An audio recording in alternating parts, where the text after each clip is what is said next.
आज है 10 मई 2026 दिन रविवार। नमस्कार, दिल्ली न्यूज में आपका बहुत बहुत स्वागत है। चलिए देखते हैं आज की 25 फटाफट काम की और महत्वपूर्ण बड़ी खबरों को। पर इससे पहले वीडियो को लाइक करना बिल्कुल न भूलें। दिल्ली में आतंकी हमले का अलर्ट, भाजपा मुख्यालय और सरकारी इमारतों की सुरक्षा कड़ी। दिल्ली में संभावित आतंकी हमले की आशंका के बाद सुरक्षा एजेंसीज हाई अलर्ट पर हैं। खुफिया इनपुट में गोलीबारी, आत्मघाती हमला और आईईडी ब्लास्ट की चेतावनी दी गई। इसके बाद डीडीयू मार्ग स्थित भाजपा मुख्यालय समेत कई सरकारी इमारतों की सुरक्षा बढ़ा दी गई। दिल्ली पुलिस, बम निरोधक दस्ता और पैरा मिलिट्री फोर्स तैनात की गई। संवेदनशील इलाकों में वाहनों की जांच और सीसीटीवी निगरानी भी तेज कर दी गई। दिल्ली विश्वविद्यालय की यूजी परीक्षाओं की संशोधित डेट शीट जारी, रविवार को भी होंगे एग्जाम। दिल्ली विश्वविद्यालय ने अंडर ग्रेजुएट परीक्षाओं की संशोधित डेट शीट जारी कर दी। नई समय सारणी के अनुसार अब परीक्षाएं रविवार को भी आयोजित की जाएंगी। विश्वविद्यालय प्रशासन का कहना है कि परीक्षा कार्यक्रम में ये बदलाव शैक्षणिक सत्र को समय पर पूरा करने के लिए किया गया। छात्रों को सलाह दी गई कि वे आधिकारिक वेबसाइट से अपडेट डेट शीट जरूर चेक करें। इस बदलाव के बाद परीक्षा शेड्यूल अधिक सघन हो गया है। निगमबोध घाट पर बनेगा देश का पहला साधु समाधि घाट, विशेष अंतिम संस्कार की व्यवस्था। दिल्ली के निगमबोध घाट पर देश का पहला साधु समाधि घाट विकसित किया जाएगा। इस विशेष घाट पर साधु संतों के पारंपरिक और धार्मिक रीति रिवाज के अनुसार अंतिम संस्कार की व्यवस्था होगी। योजना का उद्देश्य संत समाज की परंपराओं का सम्मान करते हुए एक अलग स्थान उपलब्ध कराना है। अधिकारियों के अनुसार इससे धार्मिक कार्यों में सुविधा और गरिमा बनी रहेगी। ये पहल देश में अपनी तरह की पहली व्यवस्था मानी जा रही है, जिसे जल्द लागू करने की तैयारी है। दिल्ली में सड़क पर अवैध पार्किंग पर 25,000 का जुर्माना, नियम उल्लंघन पर सख्ती बढ़ी। दिल्ली में सड़क पर वाहन पार्क करने वालों के खिलाफ अब सख्त कार्रवाई शुरू हो गई है। नए नियमों के तहत सड़क पर अवैध रूप से कार पार्क करने पर 25,000 रुपए तक का जुर्माना लगाया जाएगा। अधिकारियों का कहना है कि ये कदम यातायात व्यवस्था सुधारने और जाम की समस्या को कम करने के लिए लिया गया है। नियम तोड़ने वालों पर लगातार निगरानी रखी जा रही है। लोगों से अपील की गई कि वे निर्धारित पार्किंग स्थलों का ही उपयोग करें। बंगला साहब गुरु हरकृष्ण पॉलीक्लिनिक में सस्ती एंडोस्कोपी सेवा और मिनी ऑपरेशन थिएटर शुरू। दिल्ली से गुरुद्वारा प्रबंधक कमेटी ने गुरुद्वारा बंगला साहिब स्थित गुरु हरकृष्ण पॉलीक्लिनिक में नई स्वास्थ्य सेवाओं की शुरुआत की। शुक्रवार को अरदास के बाद सस्ती एंडोस्कोपी सेवा और मिनी ऑपरेशन थिएटर का उद्घाटन किया गया। डीएसजीएमसी का कहना है कि इन सुविधाओं से जरूरतमंद मरीजों को कम खर्च में बेहतर इलाज मिलेगा। नई सेवाओं के शुरू होने से राजधानी के लोगों को स्वास्थ्य सुविधाओं में बड़ी राहत मिलने की उम्मीद है।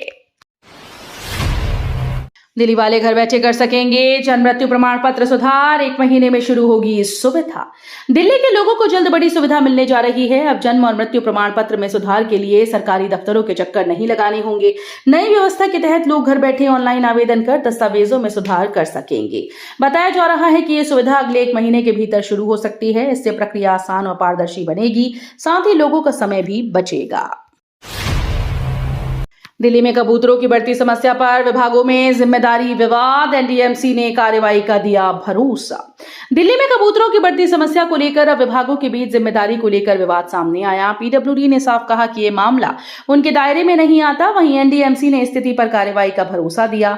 लोगों का कहना है कि कबूतरों की वजह से गंदगी और स्वास्थ्य संबंधी परेशानियां बढ़ रही हैं। शिकायतों के बाद अब एनडीएमसी ने संबंधित क्षेत्रों का निरीक्षण कर जरूरी कदम उठाने की बात कही। जेवर एयरपोर्ट से महंगी फ्लाइट्स पर बीजेपी विधायक धीरेन्द्र सिंह ने उठाए सवाल, किराया घटाने की मांग। जेवर से बीजेपी विधायक धीरेन्द्र सिंह ने जेवर एयरपोर्ट से संचालित होने वाली फ्लाइट्स के किराए को लेकर सवाल उठाए। उन्होंने कहा कि दिल्ली के मुकाबले जेवर से उड़ानों का किराया ज्यादा है, जिससे यात्रियों पर अतिरिक्त बोझ पड़ रहा है। विधायक ने सरकार और एयरलाइंस कंपनी से किराया कम करने की मांग की। उनका कहना है कि जेवर एयरपोर्ट को आम यात्रियों के लिए किफायती बनाना जरूरी है। ईडी छापों पर भड़किया, भाजपा और प्रधानमंत्री मोदी पर लगाए राजनीतिक बदले के आरोप। पंजाब में ईडी की छापेमारी के बाद आम आदमी पार्टी ने भाजपा और केंद्र सरकार पर तीखा हमला बोला। आप नेताओं ने ईडी को सुपारी किलर बताते हुए आरोप लगाए कि जांच एजेंसीज का इस्तेमाल राजनीतिक विरोधियों को दबाने के लिए किया जा रहा है। पार्टी ने कहा कि पंजाब सरकार को अस्थिर करने की कोशिश हो रही है। वहीं भाजपा ने इन आरोपों को खारिज करते हुए कहा कि एजेंसीज कानून के तहत कार्रवाई कर रही हैं।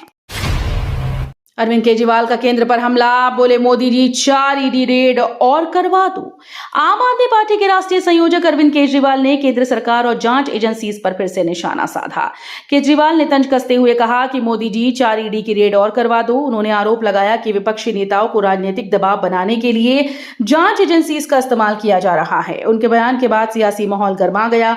भाजपा ने पलटवार करते हुए कहा कि भ्रष्टाचार के मामलों में कानून अपना काम कर रहा है।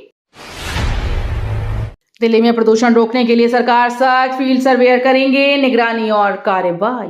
दिल्ली सरकार ने बढ़ते प्रदूषण पर लगाम लगाने के लिए बड़ा कदम उठाया। अब शहर भर में फील्ड सर्वेयर तैनात किए गए हैं, जो निर्माण स्थलों, धूल कचरा जलाने और प्रदूषण फैलाने वाली गतिविधियों पर नजर रखेंगे। नियमों का उल्लंघन मिलने पर तुरंत कार्रवाई और जुर्माना लगाया जाएगा। सरकार का कहना है कि रियल टाइम मॉनिटरिंग से प्रदूषण नियंत्रण में तेजी आएगी। दिल्ली के प्रसार भारती सचिवालय में ट्रांसफार्मर आग, दमकल की कई गाड़ियां मौके पर तैनात। दिल्ली स्थित प्रसार भारती सचिवालय परिसर में ट्रांसफार्मर में भीषण आग लगने से हड़कंप मच गया। आग की सूचना मिलते ही दमकल विभाग की कई गाड़ियां मौके पर पहुंची और आग पर काबू पाने की कोशिश शुरू की गई। सुरक्षा के मद्देनजर आसपास के इलाके को खाली कराया गया। शुरुआती जानकारी के मुताबिक आग शॉर्ट सर्किट की वजह से लग सकती है, हालांकि जांच जारी है। दिल्ली में पहचान छिपाकर शादी का आरोप, बच्चा होने के बाद धर्म बदलने का दबाव। दिल्ली में एक महिला ने पति पर पहचान छिपाकर शादी करने और बाद में धर्म परिवर्तन का दबाव बनाने का आरोप लगाया। महिला का कहना है कि युवक ने खुद को हिंदू बताकर मंदिर में शादी की। शादी के बाद दोनों का एक बच्चा भी हुआ, लेकिन बाद में आरोपी ने खुद को मुस्लिम बताते हुए धर्म बदलने का दबाव बनाया। पीड़िता की शिकायत पर पुलिस ने मामला दर्ज कर जांच शुरू कर दी। दिल्ली पूर्वांचल सफर आसान, यूपी को मिली नई अमृत भारत ट्रेन, 11 स्टेशन पर ठहराव।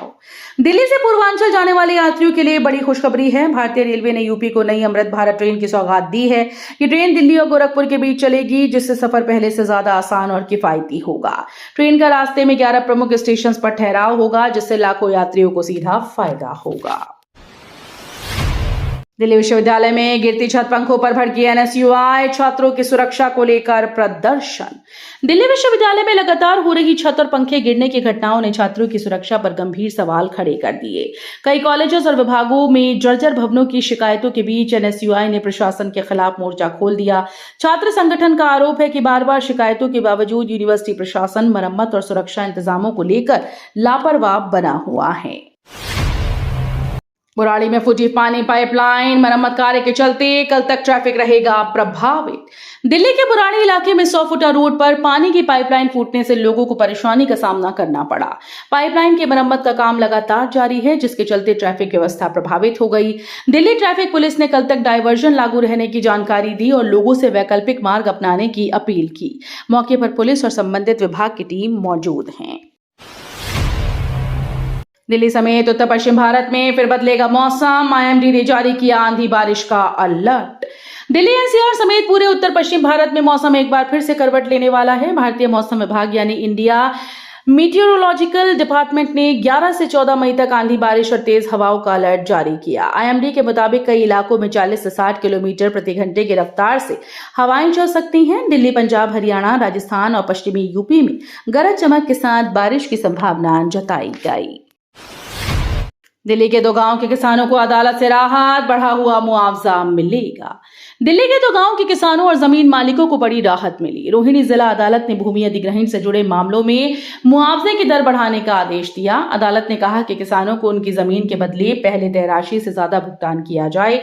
लंबे समय से उचित मुआवजे की मांग कर रहे किसानों के लिए ये फैसला बड़ी जीत माना जा रहा है। दिल्ली में गर्मी से राहत, सरकार ने शुरू किए कूलिंग जोन और मुफ्त ओआरएस सेवा। भीषण गर्मी और लू के बढ़ते असर के बीच दिल्ली सरकार ने लोगों को राहत देने के लिए कूलिंग जोन शुरू किए। इन केंद्रों पर राहगीरों और जरूरतमंदों को मुफ्त में ठंडा पानी, ओआरएस और प्राथमिक स्वास्थ्य सुविधाएं दी जा रही हैं। खासतौर पर बस स्टैंड, बाजार और भीड़भाड़ वाले इलाकों में ये व्यवस्था की गई। सरकार का कहना है कि गर्मी से होने वाली बीमारियों और डिहाइड्रेशन से बचाने के लिए ये पहल शुरू की गई। दिल्ली पुलिस एसआईए ने खुद मांगा डिमोशन, पढ़ाई के लिए फिर बने कांस्टेबल। दिल्ली पुलिस में एक अनोखा मामला सामने आया। उत्तर पूर्वी दिल्ली के करावल नगर थाने में तैनात सब इंस्पेक्टर मनीष ने खुद ही डिमोशन की मांग कर डाली।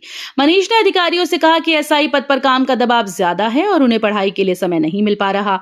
उन्होंने फिर से कांस्टेबल बनाए जाने की इच्छा जताई। अतिरिक्त डीसीपी संदीप लामा ने उनकी अर्जी को स्वीकार कर आदेश जारी कर दिए। उपराज्यपाल तरनजीत सिंह संधू ने आईजीआई एयरपोर्ट का दौरा कर विस्तार कार्यों की समीक्षा की।